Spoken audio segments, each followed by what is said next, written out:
Today, this is what I'm going to talk about. The Nikon 135mm f2.8 AI.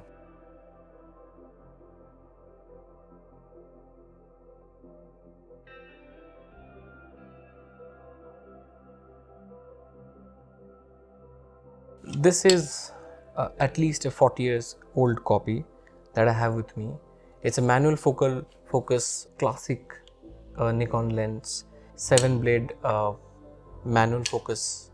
It's a beautiful thing.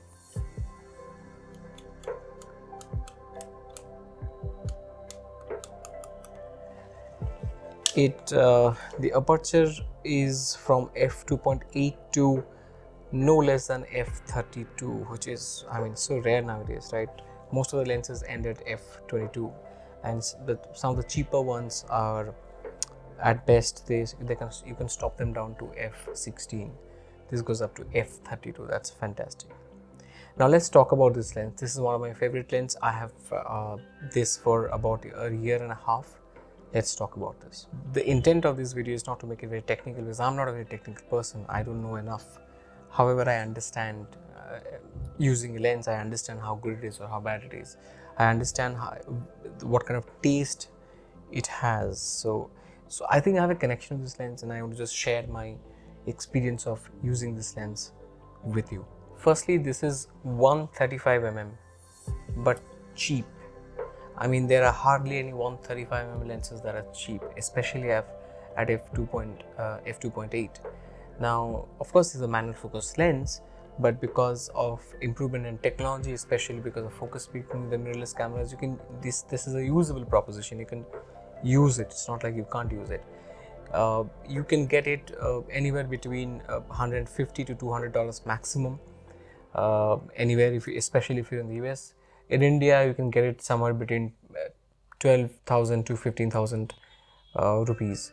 So this is fantastic. This is also very tiny and cheap. This is only 435 grams in weight, and this is just this fun. It's half of my. This is half of my iPhone, so it's that tiny.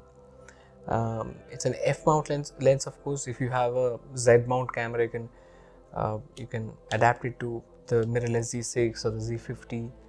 If you have Canon mount, this can fit into any mirrorless camera. There are adapters there. So yeah, it's cheap, it's tiny, easy to carry around with you, and at the same time, it's 135 f2. I can't get over that 135mm f2.8. Now, the difficult thing with a manual focus lens nowadays is the fact that it's a manual focus lens. Not many of us can actually focus manually very well. I certainly cannot. Definitely, the focus peaking feature on Z6 really helps. I'm also looking for for an adapter to fit this on my Fuji. So the good thing about this manual focus ring is that it's very smooth, and the travel is not too much, right? It focuses from infinity to about 4 feet to 1.3 meters, right? That's about 4 feet. Focus is pretty close for a 135mm lens, and to infinity. So beautiful that way, and the focusing ring is very smooth and nice and quiet, without any. At least this copy does not have any resistance, so you don't feel anything. Nothing.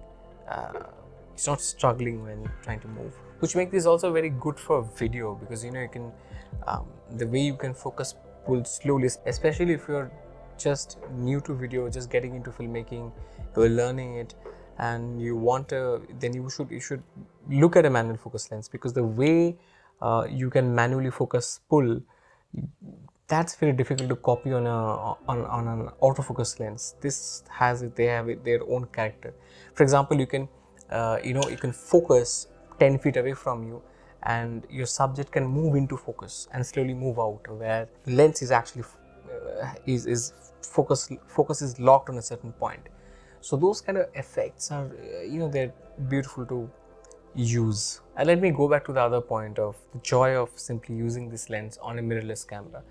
you have the focus peaking on any of the mirrorless. The Fuji X-T3 has the Fuji X-T system has very good focus peaking. G6 also has actually very focus peaking. There are 3 levels of peaking: 1, 2, and 3. If you want a more prominent, more visible highlighting of the focus area, you can choose focus 3, peaking 3. Now, what you were able to do with it is just, you can just really understand. You don't have to guess where the lens is focusing. You can just see through your EVF exactly where the lens is focusing. I tried using this lens on my D750, and well, I did focus, but it was a lot of guesswork. I had to really look through the viewfinder really closely. I took a lot of time to kind of tell myself that I kind of to feel confident that I'm focusing on the subject. But with the Z6, this works like a charm. But the experience of using this lens is unique. It slows you down. The process is more deliberate. You know that you have a manual focus lens. You are taking your time to sort of move the focus point and the focus ring, and ensure that the subject is in focus. At times you will discover that there is some joy in keeping the subject or keeping the picture slightly out of focus, slightly blurred. Sort of very, those very artsy looking pictures, and I'm experimenting with that, for example.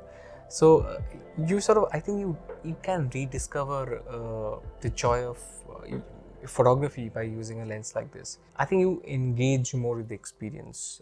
It's a very it's a far more it feels far more thoughtful. But most importantly, you feel a connection with history. You feel that there was a time when photographers used to use these lenses to get the great work done. For example, the Afghan girl was taken by Steve McCurry on a close siblings of this lens, the 105 f2.8. That's also an AI or AIS lens. Now you feel that connection. You realize that Nikon has been making this kind of glass for such a long time. So yeah, this is a very special lens for me. It's a prized possession. Although I bought it pretty cheap at about $150. I cannot really quantify its value with the money that I paid for it. So it's for me, it's a prized possession. The way it renders pictures is very different. It's a bit cooler. Most of the times it's a bit cooler than most of the Nikon lenses, but the way the bokeh renders, the way the faces look, they're not tack sharp. Of course, at f5.6, at f8, or even at f4, it's sharp enough. It's quite sharp. This is not for sharpness. This is for its unique rendering. You will see some of those images, how the bokeh renders and all those things. Now let's look at a few sample images and some videos and see how it looks.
Now I'll take a few shots of some foliage, some green leaves, some colors, maybe directly into the sun, like I'll try to do here, and then see what kind of colors you get, what kind of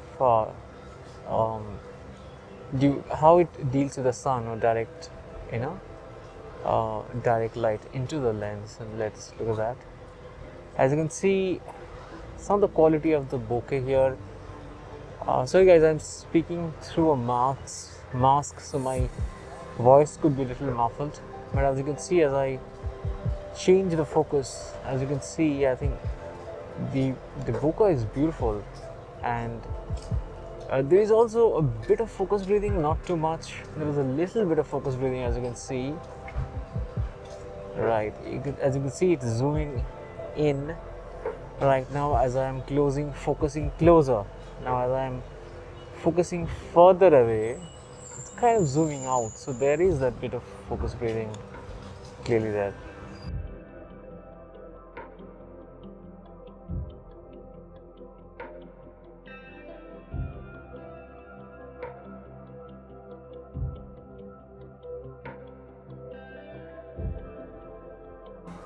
Now I want to show you guys how colors like red pop, or let's say the yellows look, and let's look at the green as well. Sorry, the blue as well, right? You see that now we'll look at a few shots, we'll take a few pictures and see how some of these different colors look. It is a white car, right? So let's look at the reds and the greens and see how they look.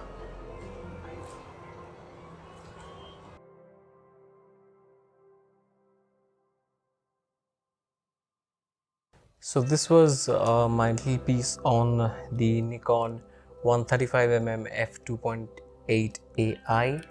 I hope you enjoyed this. I hope you liked some of those pictures. You know, one thing that I realized is that although I cannot take this lens out as easily as I can take this lens, as I can take out an autofocus lens, I cannot take this lens out in most situations. But the times when I have taken this lens out to shoot something, it has always surprised me. The people who have taken portraits of with this lens, they've always said that there is something else to those images.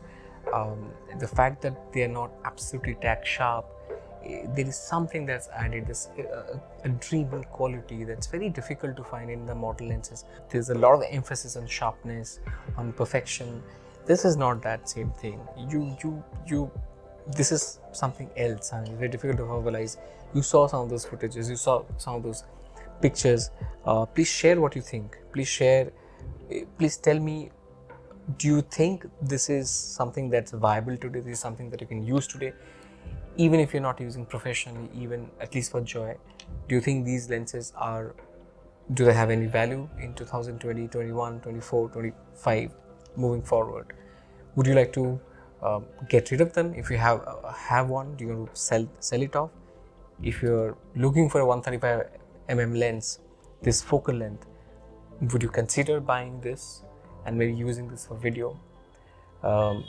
I think a lot of people who are looking to buy cine lenses today should look at options like this, the 105, f2.8, this one. There's a few super Takmar lenses as well. They're f3.5 mostly.